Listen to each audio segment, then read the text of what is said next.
Okay, so after we've gathered all the opponents to build a QuinLED module, let's go through the process of soldering one together. And yeah, maybe hopefully I can show you that it's pretty easy. I'm no wizard at soldering myself, but if a little bit of time, we should be able to make a board that will function just fine. So to start off, we'll be using these pin headers. And basically the smart thing to do, or what's the easiest I've experienced, is that starting with the lowest components first makes it easiest to solder the whole board together. So we're going to need a few pin headers, and we're going to need a lot of pairs of two. So I just basically break these off.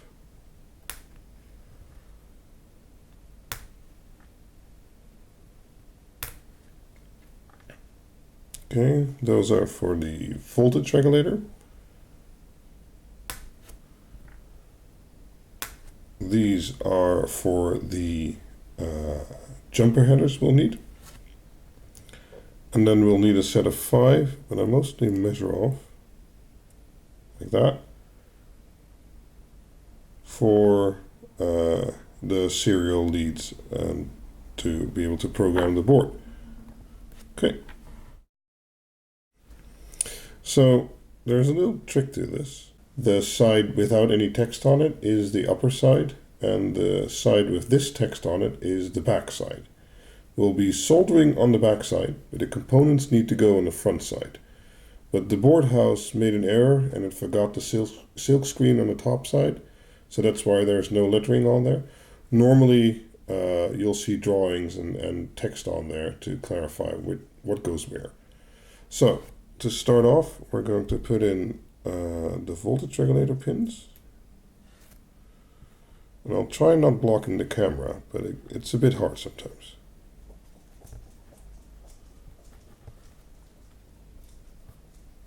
There we go. And the trick I use to get these in straight is basically keep the board like this, put this on here, and then turn it around. And that should leave the pins reasonably straight. Anything that's not straight we can fix up later on. And well, then it's just a case of heating your soldering iron to the right temperature and soldering the pins.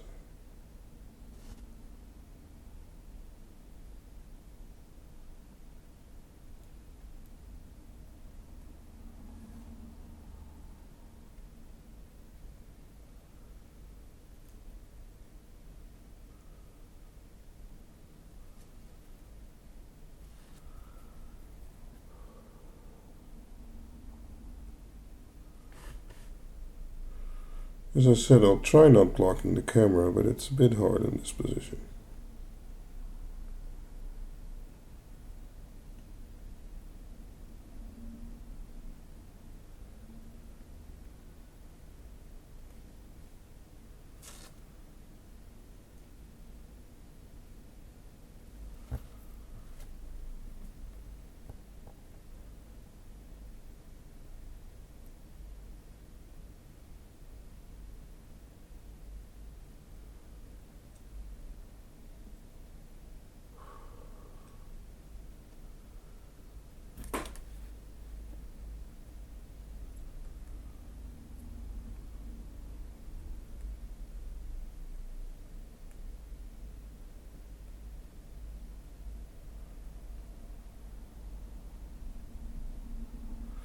Okay. Let's give that a quick check. Actually, for these pins, even if they're soldered together, it doesn't really matter because they're both plus and minus on each side. So, but I didn't solder them together, so that's good. So now we have these pins, and we'll start with the components that are the next up on the low to high list, basically. And those are the pin headers that go in with the long side on top.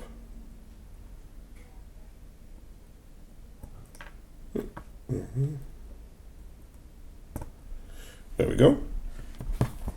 And I basically do the same trick again. Just makes it easier.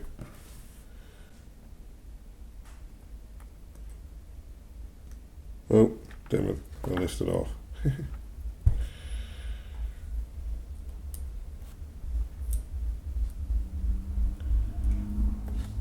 And I'm a perfectionist myself, so I always want to get everything perfectly straight.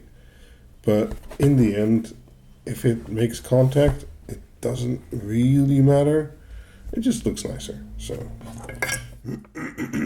okay, let's solder the jumper headers. Oh, sorry. These jumper headers are used to set the ESP01 into flash mode. Basically, you need to connect GPIO 0 and GPIO 2 to either high and low to enable different modes. And the jumpers have been made in such a way that if you put on both jumpers, it should automatically be in flash mode. Okay, so let's solder these pin headers here.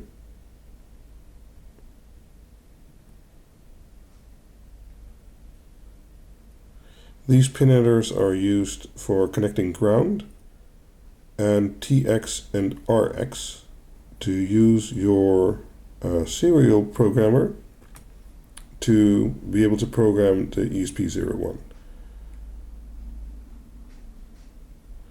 Always remember when doing serial stuff to cross TX and RX from your serial device to the board. So RX should be connected to TX and TX should be connected to RX.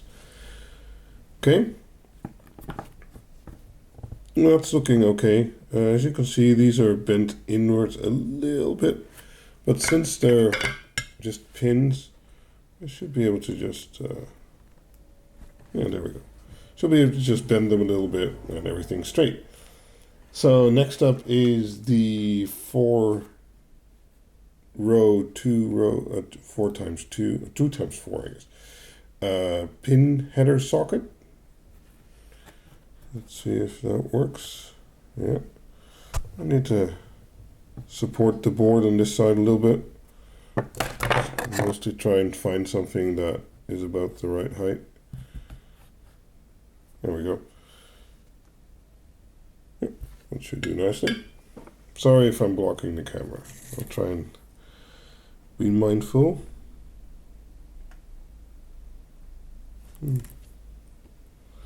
Yeah, I should have probably done the header socket before I did the other pins, but even I get the order wrong sometimes.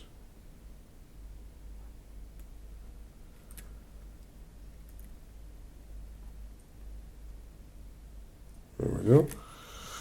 That should make for a good connection.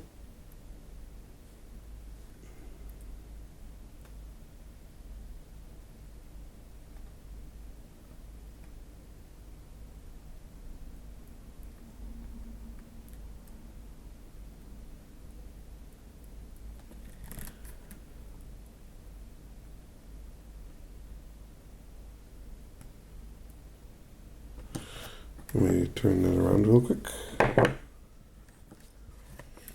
Any way to solder is a good way to solder, as long as you get the job done and don't overheat the board and, you know, stuff like that. I'm going to really quick put the screw terminals in here. I'm not going to solder them yet, but they should keep the board pretty balanced. There we go. So let's finish the ESP header socket. Oh, sorry. Do it again.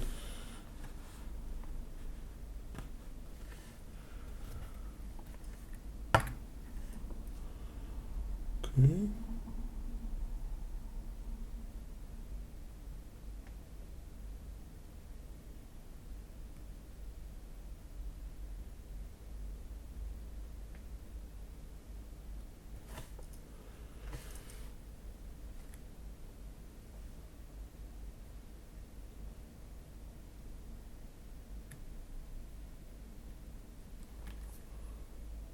So let me check that real quick.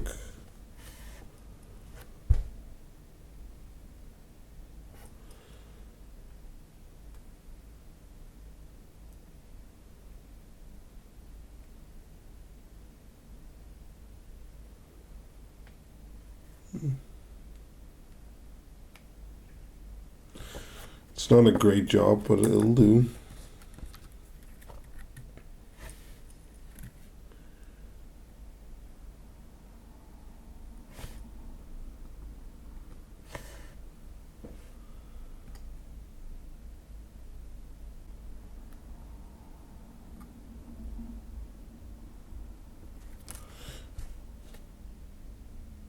There. It should be okay.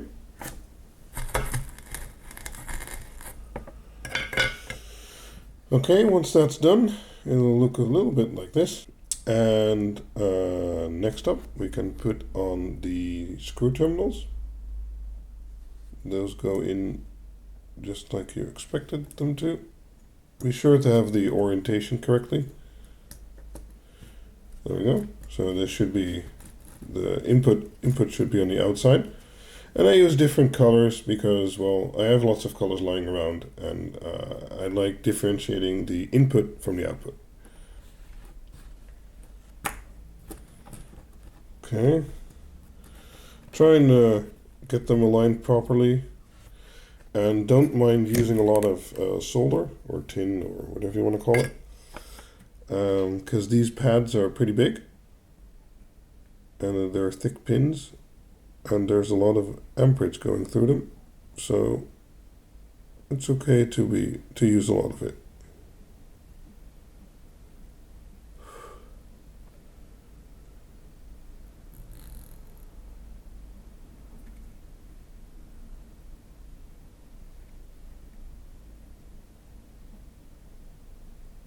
I think I actually need a bit higher temperature.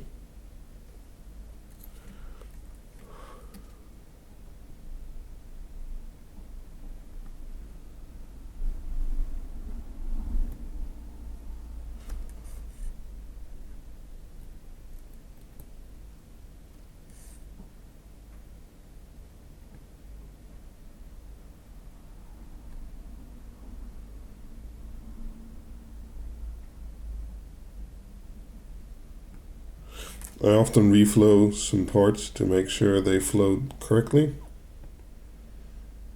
Yep, that looks good. So let's do the other side.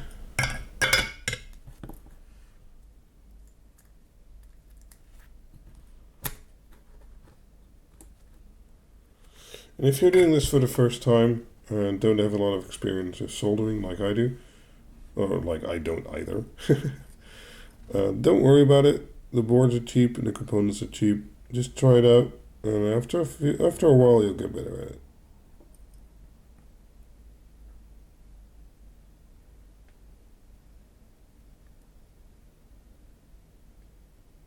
Okay.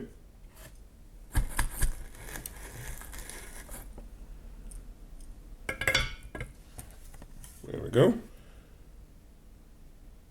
Yeah, that's looking fine.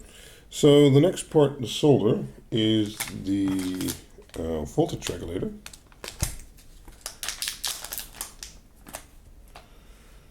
There we go. And this one actually has an orientation. Normally the orientation would be on the board, but as I said, my silk screen is missing, so it's not. But I know which way around it should go, and that's this way. And this can be a little bit fiddly. Just try and get all the pins in the holes, and then it should slide down like that. And it should fit snugly, and the plastic spacers will make sure it doesn't touch the board. Nothing bad would happen, but it's just neater this way. Okay, let's solder those.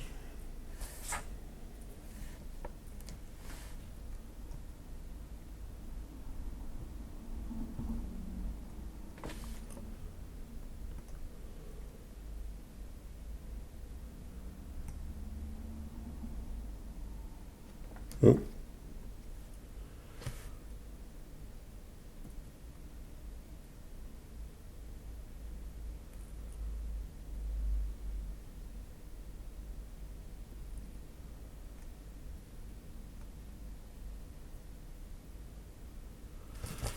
Okay.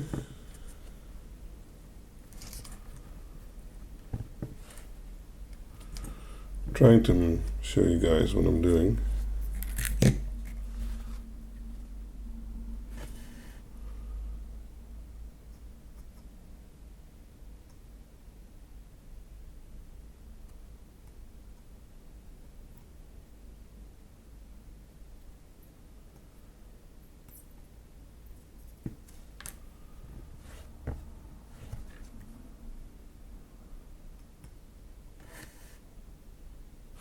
Let me do this the other way around.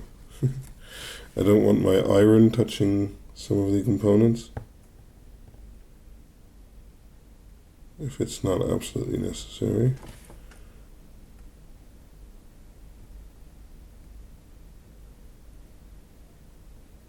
Okay.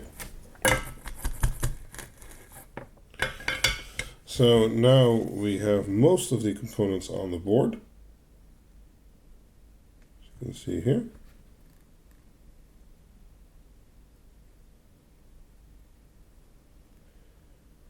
And the only thing left to solder are the MOSFETs. Be mindful buying MOSFETs in China. These are original ones I got here in the Netherlands. And these are, I believe they're copy ones that I got in China. And if you hold them up, you can't really see that much of a difference. Even the naming on them is pretty the same. This one, though, requires a gate voltage of about 5 to 5.5 volts. So they would work with an Arduino, but not with an ESP, because it only sends out 3.3 volts. What they should trigger at is what these do, and that's 2.5 volts, so that the 3.3 volts of the ESP can drive the MOSFET completely. So it's a bit hit and run. If you want to make sure you get the right ones, get them in your own country and make sure you get the 2.5 volt version. The link I put in my previous post with all the components should be 2 original ones, and those should work. But I can't really check what they actually send you in the end. So, yeah. Okay, so let's put these in. And these I actually put in crooked, like this, on purpose. Because if you look here, the pins for the jumpers are in there. And putting them outside or pointing outwards like this, it just makes it easier to get to the jumpers. You don't need the jumpers much, but you know. So as I said, I always try to balance it a little bit with a tool or anything I have lying around. Okay, just checking if that's a bit in focus. So, okay, let's solder those, and I'll try not to get in front of the camera.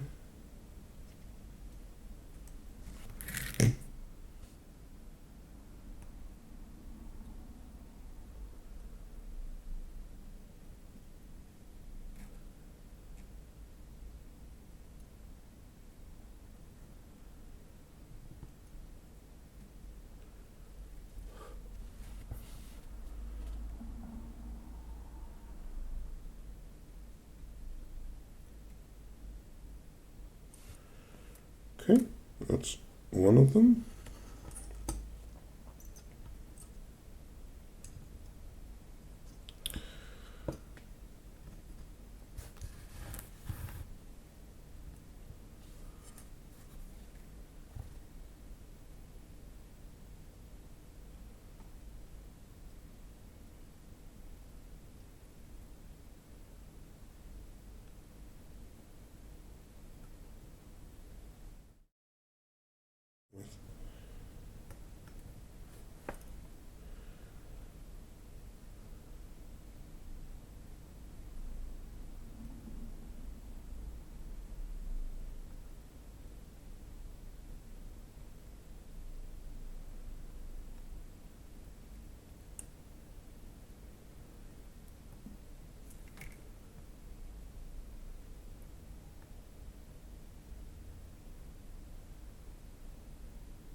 Okay, so let me check if those solder joints are correct.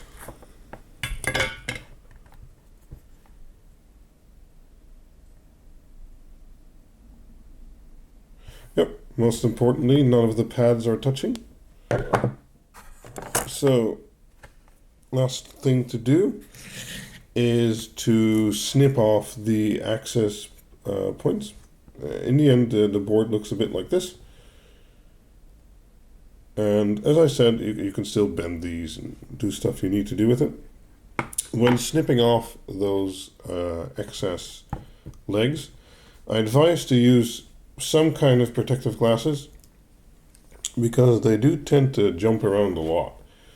And, well, you don't want to get one in your eye. So let's do the voltage converter first.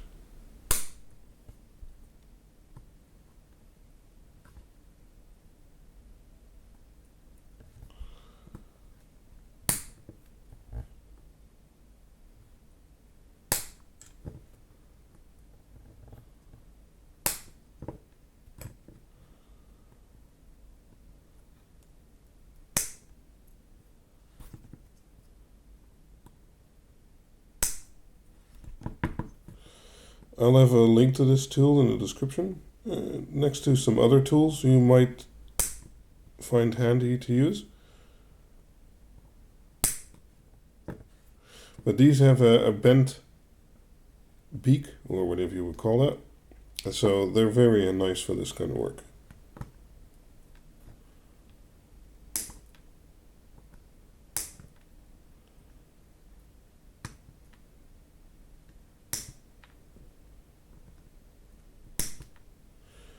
Okay, let's inspect if that went okay. Yep. So this is what the board now looks like. Let me refocus. Okay. So we have the header socket, which can take the ESP, and it would look a bit like this. It should have just enough spacing with the MOSFET so that they don't touch. And we have the two MOSFETs. We have the two jumper pins for setting it to flash mode. But before you put the ESP on there, don't. Read what it says on the back, and it says, set DC converter to 3.3 volts. This is very important. Per default, this voltage converter is set to output about 12 volts. If you power it up with the DC converter not set to the right voltage, the ESP will just go up in smoke and, well, you'll need to get another one. So try and be mindful, and the next thing to do is set the voltage converter to the right voltage. One other trick I wanted to show you, but I don't have a screwdriver, is I use these female DC barrels to 2-pin connectors, and I just use some header pins to basically connect them together like this, and that gives you an easily disconnectable connection for testing purposes, and, well, just connecting a small power supply like this and disconnecting it again. Why didn't I put a DC barrel on the board to start with? Because often those DC barrel jacks have less lead or copper or whatever you want to call it. And as you can read on the back of my board, I rated it for 6 amp per channel, or 8 amps in total. And using one of these converters, that's never going to fly. You'll need to use a bigger gauge of wires directly into the terminals and on the outputs. I forgot to mention one thing. On the back of the board, there are pads for SMD resistors, but I actually botched up the design so they're not connected in the right way. So if you do put on the resistors, the board or the ESP, it won't boot. So leave them off for now, and I'll make a new revision in the future. This revision works fine. All the other improvements I did in it, they work as expected. So this is still the best revision. Just use it without resistors for now, or wait until I have a revision which does have the resistors in the right place. So we just soldered this together, and the next video will be about connecting the DC barrel, setting the voltage converter, and then flashing the board. The video after that will be about programming it and changing the lights and see if it works.